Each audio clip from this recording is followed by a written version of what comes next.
Assalamualaikum warahmatullahi wabarakatuh. Izin memperkenalkan diri. Perkenalkan, nama saya Nesya Ulan Nurlita dengan NRP 501241102 dari Departemen Fisika. Di sini saya akan menjelaskan makalah yang telah saya buat berjudul Penanganan Bahan Beracun dan Berbahaya. Baik, di sini saya akan menjelaskan makalah yang telah saya buat yang berjudul Penanganan Bahan Beracun dan Berbahaya atau kita bisa sebut dengan B3. Pada bab 1 atau pendahuluan terdapat latar belakang di mana dalam kehidupan sehari-hari yang pastinya kita sering berhadapan dengan berbagai bahan kimia tanpa benar-benar menyadarinya, mulai dari cairan pembersih rumah tangga maupun bahan bakar kendaraan.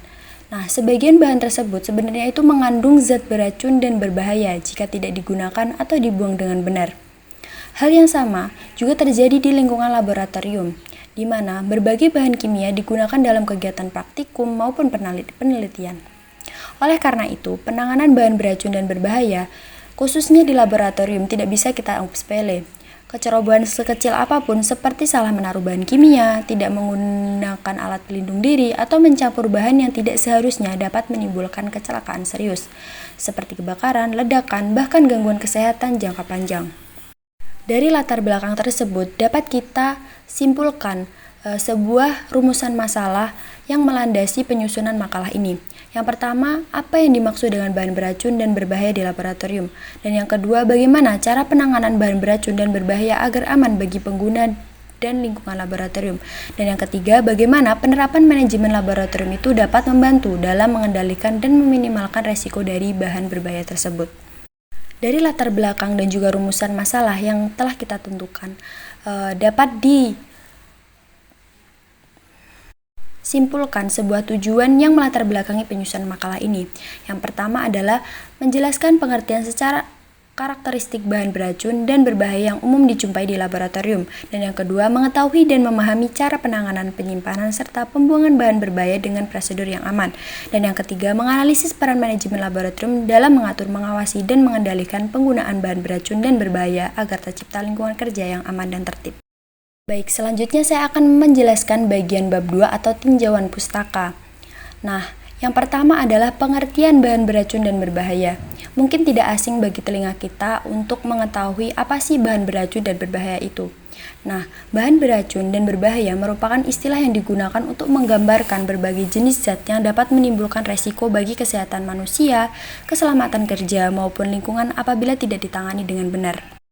Menurut Peraturan Pemerintah Republik Indonesia Nomor 74 Tahun 2001 tentang pengelolaan bahan berbahaya dan beracun atau B3, bahan beracun dan berbahaya atau yang dikenal dengan istilah B3 adalah zat, energi, dan atau komponen lain yang karena sifat konsentrasi atau jumlahnya dapat mencemari lingkungan, merusak ekosistem, serta membahayakan kesehatan manusia.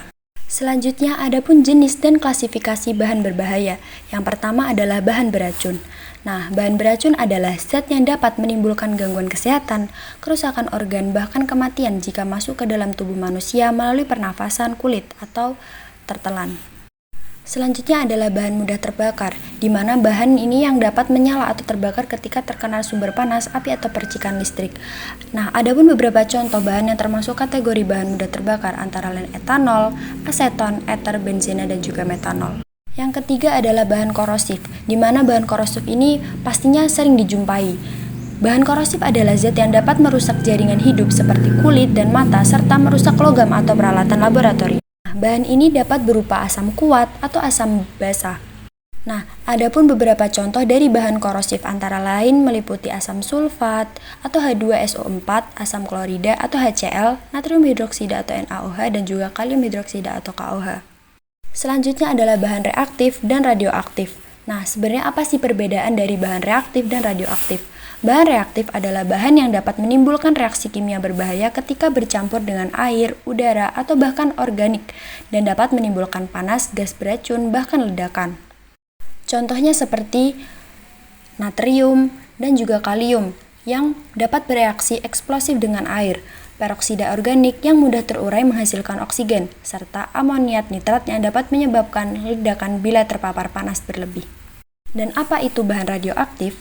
Bahan radioaktif adalah zat yang memancarkan radiasi ionisasi, yaitu energi tinggi yang dapat menembus jaringan hidup dan menyebabkan kerusakan sel, mutasi genetik, bahkan kanker bila seorang terpapar dalam jangka waktu tertentu. Adapun beberapa contoh bahan radioaktif yang harus dilakukan dengan prinsip ALARA atau as low as reasonably achievable, yaitu menjaga paparan radiasi sekecil mungkin dengan menerapkan perlindungan waktu, jarak, dan juga pelindung. Baik, selanjutnya adalah simbol dan juga label bahan kimia berbahaya. Dalam kegiatan laboratorium, simbol dan label bahan kimia berbahaya memiliki peranan yang sangat penting untuk mengidentifikasi potensi bahaya dari suatu zat. Nah, yang terpapar tersebut adalah berbagai contoh simbol-simbol dan juga maknanya. Baik, di sini saya akan menjelaskan mengenai jenis limbah laboratorium. Nah, limbah laboratorium ini dikelompokkan berdasarkan bentuk fisik dan juga sifat bahayanya.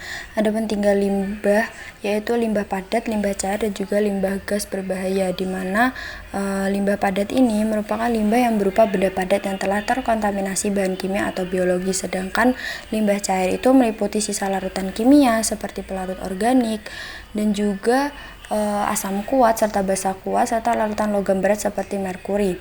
Nah, untuk limbah gas tersendiri ada merupakan limbah gas yang dihasilkan dari proses kimia pembakaran atau reaksi pelarutan yang menghasilkan senyawa volatil seperti klorin, amonia, formaldehida, dan juga uap pelarut organik.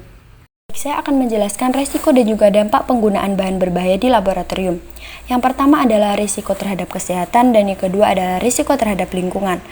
Risiko terhadap kesehatan. Risiko terhadap kesehatan manusia merupakan dampak yang paling sering terjadi akibat paparan bahan berbahaya di laboratorium. Nah, paparan ini dapat terjadi melalui kontak langsung dengan kulit, terhirup melalui saluran pernapasan, tertelan secara tidak sengaja, atau bahkan melalui penyerapan lewat mata dan mukosa. Selain itu, terdapat bahan kimia yang menimbulkan efek toksik kronis, yaitu dampak kesehatan yang muncul setelah paparan berulang dalam jangka panjang. Contohnya, senyawa timbal dapat menyebabkan kerusakan sistem saraf dan ginjal, benzena bersifat karsinogenik, dan formalin dapat menyebabkan gangguan pernafasan kronis serta iritasi mata. Nah, untuk mengurangi resiko tersebut, penerapan prinsip K3 laboratorium sangat diperlukan, meliputi penggunaan APD atau alat pelindung diri seperti sarung tangan, jas laboratorium, masker, dan juga pelindung mata, serta ventilasi yang baik seperti fume hood. Dan yang kedua adalah risiko terhadap lingkungan. Selain membahayakan kesehatan manusia, bahan kimia berbahaya juga menimbulkan risiko serius terhadap lingkungan apabila tidak dikelola dengan benar. Limbah bahan berbahaya dan beracun B3 yang dibuang tanpa pengolahan dapat mencemari air, tanah, dan udara serta berdampak jangka panjang terhadap ekosistem. Selain itu, bahan kimia yang bersifat korosif dapat menurunkan pH tanah dan mengganggu pertumbuhan vegetasi di sekitarnya. Limbah bahan kimia tertentu juga bisa bersifat persisten atau artinya tidak mudah terurai secara alami sehingga tetap mencemari lingkungan dalam jangka waktu yang lama. Di sini saya akan menjelaskan bagian prosedur penanganan dan penyimpanan. Nah, dalam kegiatan laboratorium, penanganan dan penyimpanan bahan berbahaya harus dilakukan sesuai dengan standar keselamatan kerja agar resiko kecelakaan dapat diminimalkan. Yang pertama adalah tata cara penanganan yang aman. Yang pertama adalah sebelum menggunakan bahan, petugas laboratorium wajib membaca lembar data keselamatan bahan atau Material Safety Data Sheet atau MSDS yang berisi informasi tentang sifat kimia, bahaya, langkah pertolongan pertama, serta prosedur penanggulangan kebocoran atau tumpahan. Setiap kegiatan harus dilakukan di area yang berventilasi baik seperti lemari asam, fume hood, terutama untuk bahan yang mudah menguap atau beracun. Selanjutnya, pengguna wajib menggunakan alat pelindung diri atau APD seperti sarung tangan, jas laboratorium, pelindung mata, dan masker sesuai jenis bahan yang digunakan. Nah, penanganan juga mencakup pencegahan kontaminasi silang, yaitu dengan memisahkan alat dan wadah berdasarkan jenis bahan, yaitu asam basa, pelarut organik, dan sebagainya. Baik, di sini ada pun beberapa tahapan pengolahan limbah. Yang pertama adalah mengidentifikasi dan pemilahan. Setiap limbah harus diidentifikasi berdasarkan jenis dan sifat bahayanya, yaitu mudah terbakar, korosif, beracun, atau reaktif.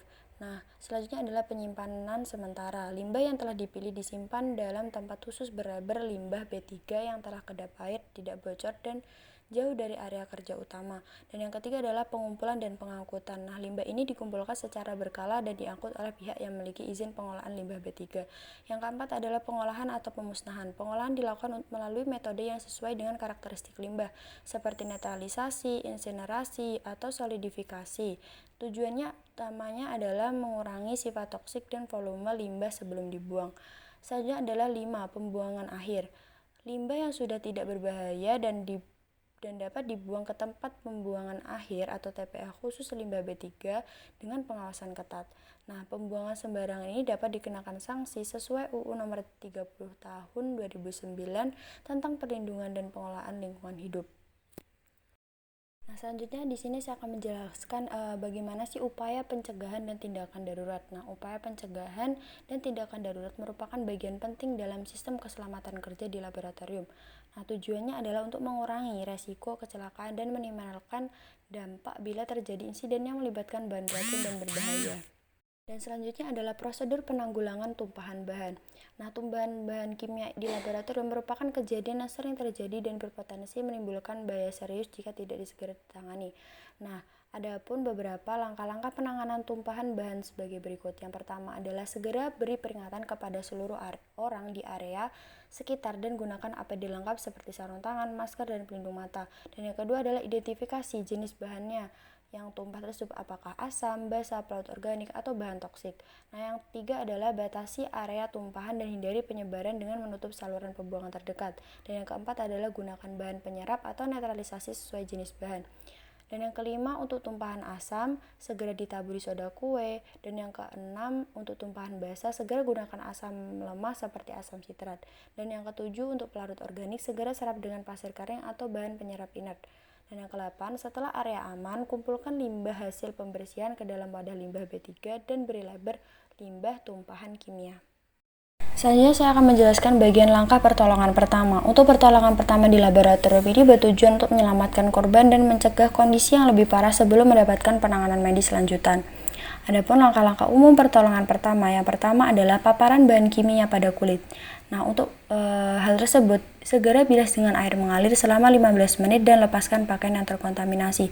Dan yang kedua, untuk paparan pada mata, bilas menggunakan e-washer atau air bersih mengalir sambil membuka kelopak mata selama 15-20 menit. Dan yang ketiga, untuk inhalasi gas beracun, itu bisa segera pindahkan korban ke tempat terbuka dengan udara segar dan longgarkan pakaiannya. Dan yang keempat, untuk bahan yang tertelan atau bahan kimia berbahaya yang tertelan, bisa dengan jangan memaksakan untuk muntah, segera bawa ke fasilitas kesehatan dengan membawa label bahan kimia untuk diidentifikasi. Dan yang selanjutnya saya akan menjelaskan tentang sistem pelaporan kecelakaan di laboratorium. Untuk setiap kecelakaan, baik kecil maupun besar, wajib dilaporkan kepada manajemen laboratorium atau penanggung jawab keselamatan kerja. Dan adapun bagaimana sih langkah-langkah pelaporan kecelakaan tersebut, yaitu meliputi yang pertama, melaporkan segera kejadian pada supervisor atau dosen pengampu praktikum. Dan yang kedua, untuk mengisi formulir laporan insiden yang berisi waktu kejadian, lokasi, jenis bahan, penyebab, dan juga tindakan yang telah dilakukan. Yang ketiga adalah evaluasi oleh tim K3 laboratorium untuk menentukan langkah perbaikan dan pencegahan selanjutnya. Dan yang keempat adalah penyimpanan arsip laporan sebagai bagian dari dokumentasi keselamatan kerja laboratorium. Baik, sekian, terima kasih pemaparan mengenai makalah yang telah saya buat, yaitu tentang penanganan bahan beracun dan berbahaya atau kita kenal dengan B3, dan harapannya semoga seluruh sivitas laboratorium baik mahasiswa teknisi maupun dosen dapat lebih memperhatikan standar keselamatan kerja dan penanganan bahan berbahaya sesuai prosedur yang berlaku. Saya akhiri, wassalamualaikum warahmatullahi wabarakatuh.